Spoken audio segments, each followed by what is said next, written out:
Hello, I'm Brady Chapman reporting for the Lobby Observer. Today, we'll be discussing the student-faculty basketball game that took place on Wednesday, November 13th. This was a charity match that donated all funds raised to the KyleCares Foundation. KyleCares is a nonprofit organization dedicated to promoting open and honest communication about the mental health challenges experienced by teens and young adults in today's society. Let's send it over to Jared, Justin, Jordan, and Jack to recap the game. Over to you guys. All right, thank you, Brady. So, boys, let's discuss the game. I'm gonna start off with you, Justin. How do you think it went? It was a good game, really competitive. Ultimately, the staff got the win, unfortunately for me as a student here. But no, it was really competitive. Love the way that it went. Yeah. All right, I guess I'll go next. I mean, I actually got a chance to play in the game, and it was competitive. Like before the game, I was telling Jordan, I was like, Jordan, I'm not even gonna try. Like we're gonna kill them. Like, what do I do? Do I play defense? And then I got out there and they were busting. Like they were busting me up. Like I was pretty shocked. They were good. Mm-hmm. Yeah, no, I was really surprised with how competitive the game got. I mean, there were some of those teachers. They were not afraid to throw their physical. They're not afraid to get physical there. I'm not going to say any names in particular. Coach Willer, he definitely got really physical. I mean, there's a few plays where he was making steals on defense, but not a lot of scoring. I mean, I have some bumps and bruises on my arm. Yeah. Also, Jurinji too. He was a beast on the boards. I mean, he was getting. That's why the students lost. They just got killed time after time. No one rebounded. No one rebounded. I think Jack Biddle was probably the students' best rebounder for sure. And when he got taken out of the game, it was rough for the students. Yeah, I mean, I can't lie. When Mr. Jurinji was running down the paint, just me, Mr. Jurinji, I think I saw my life flash before my eyes. I got scared. I was on the sideline and I was shaking when I saw Mr. Jurinji go full speed. You know what I'm saying? I thought he was gonna dunk on me. I thought everyone in the school was gonna see this.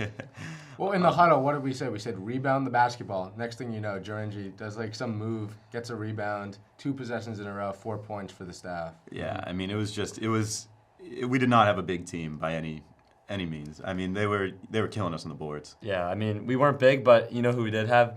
We had Akil. We had Akil. Akil, if you're watching this, I mean, I've never seen this kid play basketball before, but I think he might have been the best player on the team. I agree. Yeah. He was balling. He had some big threes early in the game, and then down the stretch, I think he had another. Yeah. Mm-hmm. He was also pretty perfect from the free throw line. I think he missed 1. He was like 4 for 5. You got the energy going. I mean, we were slowing down. He came in, he hit some big threes, got the crowd hyped again. It was a lot of fun to see. Yeah. And another star from the game was also Emilio Calderoni. I think he did a lot of little things, actually. He did the little things. Yeah. He created some fouls.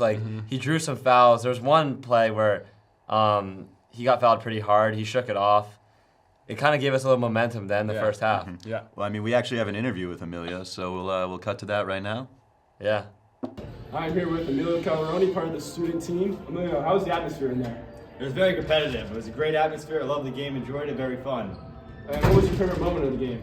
My favorite moment was probably when I got shoved out of bounds by Coach Willer. It showed me that it was going to be a very competitive game. It was going to be filled with a lot of, high energy. Everyone was ready to play. Everyone was ready to get out there and try and get that win. Yes, sir. That was great to hear from Emilio there. It shows the competitive nature of that game for sure. Oh, 100%. There's also the true MVP of the game. I believe Jordan had a chance to discuss with him, so we'll just cut to that also. I'm Jordan Lasoff. I'm here with the MVP of the game, Eric Latimer.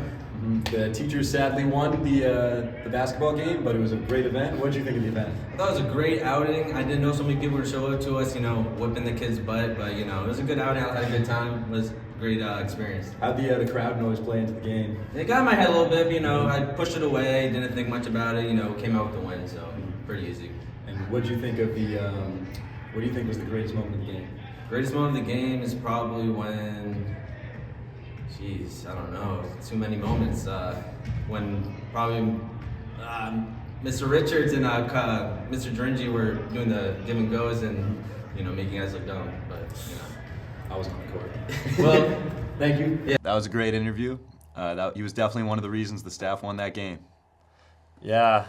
He was that one play where he had that rebound. He had a rebound. He got it like this right here. And then he reversed it. I was like in midair. I thought it was LeBron. No, I've never seen something like that before. I don't think LeBron could even Kobe do Bryant. that. Kobe Yeah, Bryant. we get it, dude. I think he was a stud in transition too. I mean, the Oh guy my was God. up and down the court, left and right. Hey, he had some handles too. I mean, I he was know. dribbling through the legs. He was making some of you guys look foolish out there. He was probably a former BSC baller. I mean, he looked like he must have played been. in BSC. And ultimately, the teachers came away with it. I mean, it was close down the stretch there, but how do you think they finished the game off strong there?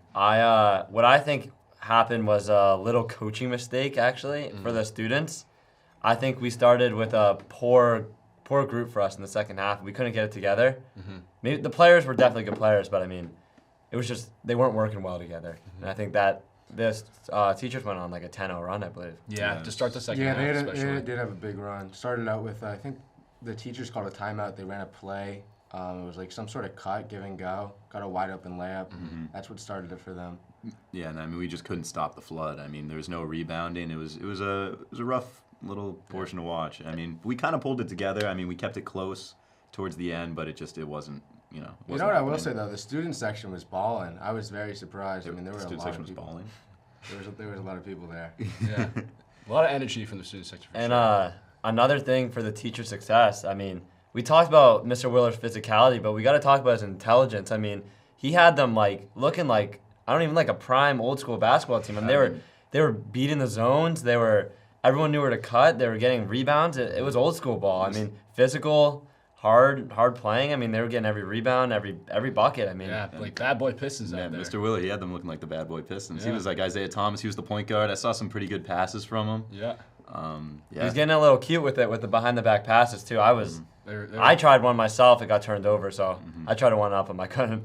Justin, before and after the podcast, and even before the game, you talked about Miss Lamontina, who's she's never actually played basketball really before, but like, how do you think she played out there? I think she did well, man. She went out there. I talked to her before the game, and she said she was getting up some shots yesterday, the day before the game. So she was prepared, did well, had some nice defensive stands. Overall, I don't know if she got on the board offensively, but she definitely came up big for them in their win. Yeah. Well, at the end of the day, the faculty beat the students 39-33. Thanks for tuning in. This has been hopefully the future Full Court Press Boys. Signing off. Thanks for the insight, guys. This seems like this game is a huge success. We hope to make this a tradition for the high school, giving students a chance to compete against their teachers in a fun game for a great cause. This has been Brady Chapman signing off from Studio 33 at Westborough TV.